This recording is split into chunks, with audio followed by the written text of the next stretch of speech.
Medical seat ಹಂಚಿಕೆಯಲ್ಲಿ ST ವಿದ್ಯಾರ್ಥಿಗಳಿಗೆ ಅನ್ಯಾಯ ಆಗಿದೆ ಅಂತ ಹೇಳಲಾಗ್ತಾ ಇದೆ. ಕೆಇಎ ವಿರುದ್ಧ ರಾಜ್ಯ ವಾಲ್ಮೀಕಿ ನಾಯಕ ಸಂಘಗಳ ಒಕ್ಕೂಟ ಆಕ್ರೋಶವನ್ನ ಹೊರಹಾಕಿದ್ದಾರೆ.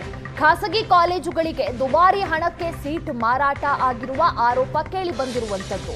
ಮೆಡಿಕಲ್ ಸೀಟ್ಗಳಲ್ಲಿ 3% ಎಸ್ಟಿ ವಿದ್ಯಾರ್ಥಿಗಳಿಗೆ ಮೀಸಲಾತಿ ಇದೆ. ಆದರೆ ಮೀಸಲಾತಿಯಷ್ಟು ಸೀಟು ಹಂಚಿಕೆ ಆಗಿಲ್ಲ ಅನ್ನೋ ಆರೋಪ ಕೇಳಿ ಬಂದಿದೆ.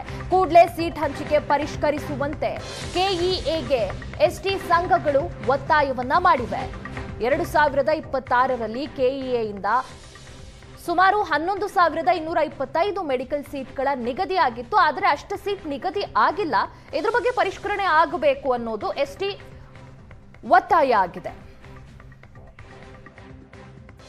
ಕರ್ನಾಟಕದಲ್ಲಿ ಈ ಬಾರಿ ಸುಮಾರು ಲಾಸ್ಟ್ ಇಯರ್ಗೂ ಈ ವರ್ಷಕ್ಕೂ MBBS ಸೀಟ್ಗಳ ಸಂಖ್ಯೆ ಕೂಡ ಹೆಚ್ಚಳ ಆಗಿದ್ದರೂ ಕೂಡ ST ಸಮುದಾಯಕ್ಕೆ ಕಡಿಮೆಯನ್ನು ನಿಗದಿಗೊಳಿಸಿರುವಂಥದ್ದು. ಅಂದರೆ ಕಳೆದ ಬಾರಿ SC ಸಮುದಾಯಕ್ಕೆ 300ಕ್ಕೂ ಹೆಚ್ಚು ಸೀಟ್ಗಳನ್ನು ನಿಗದಿಪಡಿಸಿದರೆ ಈ ಬಾರಿ ಕೇವಲ 170 ಸೀಟ್ಗಳು ಮಾತ್ರ ಮೀಸಲಾತಿಯಲ್ಲಿ ಕೊಟ್ಟಿರುವಂಥದ್ದು SC ಸಮುದಾಯಕ್ಕೆ. ಹೀಗಾಗಿ ಈ ಒಂದು ಸಮುದಾಯಕ್ಕೆ ಏನು MBBS ಓದುವಂಥ ಆಕಾಂಕ್ಷಿತ ಅಭ್ಯರ್ಥಿಗಳು ಏನು ವಿದ್ಯಾರ್ಥಿಗಳೇನಿದ್ರು ಅವರಿಗೆ ಎಲ್ಲೋ ಒಂದು ಕಡೆ ಅನ್ಯಾಯ ಆಗ್ತಾ ಇದೆ ಅನ್ನುವಂಥ ಒಂದು ಮಾತನ್ನು ಹೇಳ್ತಾ ಇರುವಂಥದ್ದು. ಹೀಗಾಗಿ ಇದ್ರ ಬಗ್ಗೆ ಈಗಾಗಲೇ ಸರ್ಕಾರಕ್ಕೂ ಕೂಡ ಗಮನ ಸೆಳೀತಾ ಇರುವಂಥದ್ದು. ನಮ್ಮ ಜೊತೆಗೆ ಮಾತನಾಡೋದಕ್ಕೆ ತಾಯಿರು ಪ್ರಕಾಶ್ ಅವರು ಇದ್ದಾರೆ. ಬನ್ನಿ ಕೇಳೋಣ. ಸರ್, ಈಗ ST ಸಮುದಾಯದ ವಿದ್ಯಾರ್ಥಿಗಳಿಗೆ ಏನು ಅನ್ಯಾಯ ಆಗಿದೆ?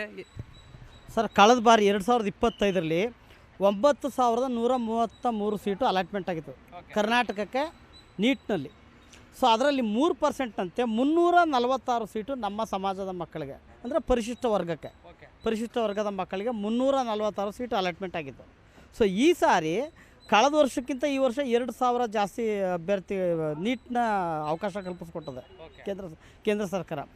11,225 ಒಟ್ಟು ಕರ್ನಾಟಕ ರಾಜ್ಯಕ್ಕೆ ಸೀಟ್ ಅಲಾಟ್ಮೆಂಟ್ ಆಗಿದೆ.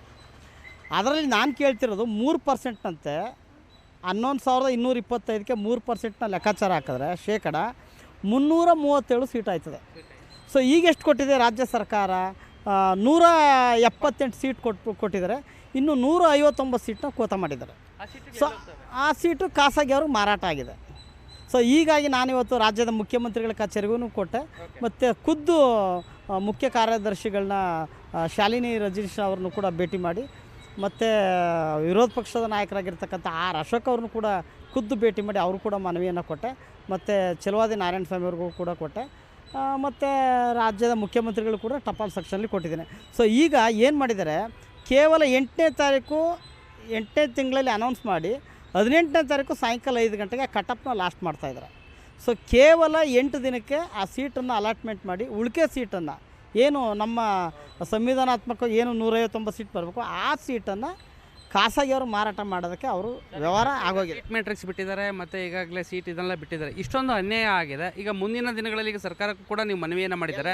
ಇವರೇನಾದರೂ ಒಂದು ವೇಳೆ ನಿಮ್ಮ ಸಮಸ್ಯೆಯನ್ನು ಈ ದಿನ ಪರಿಹಾರ ಮಾಡದೆ ಹೋದರೆ ನಿಮ್ಮ ಮುಂದಿನ ಹೋರಾಟ, ಮುಂದಿನ ಏನು ಡಿಸಿಷನ್ ತಗೊಳ್ಳಿ? ಅಲ್ಲ, ಟೈಮ್ ಇಲ್ಲ, ನಾಳೆಯಿಂದನೇ ಹೋರಾಟ ಮಾಡಬೇಕು. ಈಗ ನಾವು ವೈದ್ಯಕೀಯ ಶಿಕ್ಷಣ ಕಾರ್ಯದರ್ಶಿಗಳನ್ನ ಮಹಮ್ಮದ್ ಅವ್ರನ್ನ AIS ಅಧಿಕಾರಿಗಳು, ಸೊ ಅವ್ರನ್ನ ಖಂಡಿತ ಇವತ್ತೆಲ್ಲ ನಾವೆಲ್ಲ ಟಪಾಲ್ ಸೆಕ್ಷನಲ್ಲಿ ಮತ್ತು ಖುದ್ದು ಭೇಟಿ ಮಾಡಿ ಎಲ್ಲರೂ ಕೂಡ ಮನವಿಯನ್ನು ಕೊಟ್ಟಿದ್ದೇವೆ. ಇದ್ರ ಬಗ್ಗೆ ಏನೋ ನಮಗೆ ಸರಿಯಾಗಿ ನಮ್ಮ ಸಮಾಜಕ್ಕೆ ಸಾಮಾಜಿಕ ನ್ಯಾಯ ಕೊಡೋದ್ರಲ್ಲೇನು ವಿಫಲ ಆದರೆ ನಾವು ಖಂಡಿತ ನ್ಯಾಯಾಲಯಕ್ಕೆ ಹೋಗಬೇಕಾಗುತ್ತೆ. ಅದ್ರ ಜೊತೆಗೆ ನಾವು ಬೇರೆಯವ್ರ ಹಕ್ಕನ್ನು ಕೇಳ್ತಾ ಇಲ್ಲ. ನಮ್ಮ ಸಮಾಜಕ್ಕೆ ಏನು ಪರಿಶಿಷ್ಟ ವರ್ಗಕ್ಕೆ ಏನು ಸಂವಿಧಾನಾತ್ಮಕವಾಗಿ 3% ಏನು ಹಾಲಿ ಕೊಟ್ಟಿದ್ದಾರೆ, ಸೊ ಆ 3%ಅಲ್ಲಿ ಮಾತ್ರ ನಾವು ಕೇಳ್ತಾ ಇರೋದು. ಹೆಚ್ಚಿಗೆಯನ್ನು ನಾವೇನು ಕೇಳ್ತಾ ಇಲ್ಲ, ಮತ್ತು ಜಾಸ್ತಿ ಬೇಡಿಕೆ ಏನು ಇಟ್ಟಿಲ್ಲ. ನಮ್ಮ ಹಕ್ಕನ್ನು ಅಷ್ಟೇ ನಾವು ಕೇಳ್ತಾ ಇದ್ದೀವಿ, ಬೇರೆಯವ್ರ ಹಕ್ಕನ್ನು ನಾವು ಕೇಳ್ತಾ ಇಲ್ಲ. ರಾಜ್ಯದ ಏನು ST ಸಮುದಾಯದ ವಿದ್ಯಾರ್ಥಿಗಳಿಗೆ ಅನ್ಯಾಯ ಆಗ್ತಾ ಇದೆ. ಹೀಗಾಗಿ ಸರ್ಕಾರಕ್ಕೂ ಕೂಡ ಮನವಿಯನ್ನು ಮಾಡ್ತಾ ಇರುವಂಥದ್ದು, ನಮ್ಮ ಸಮುದಾಯಕ್ಕೆ ಎಷ್ಟು ಬರಬೇಕಾಗಿತ್ತು ಅಷ್ಟು ಸೀಟ್ಗಳನ್ನು ಕೊಡಲೇಬೇಕು ಅನ್ನುವಂಥದ್ದು. ಇಲ್ಲವಾದರೆ ನಾವು ಕೋರ್ಟ್ ಮೊರೆ ಹೋಗಬೇಕಾಗುತ್ತೆ ಅನ್ನುವಂಥ ಒಂದು ಎಚ್ಚರಿಕೆಯನ್ನು ಕೂಡ ಈಗ ಕೊಡ್ತಾ ಇರುವಂಥದ್ದು.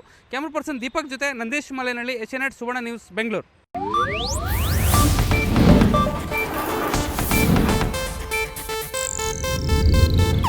ಇದು ಏಷ್ಯಾನೆಟ್ ನ್ಯೂಸ್ ನೆಟ್ವರ್ಕ್ ಪ್ರಸ್ತುತಿ.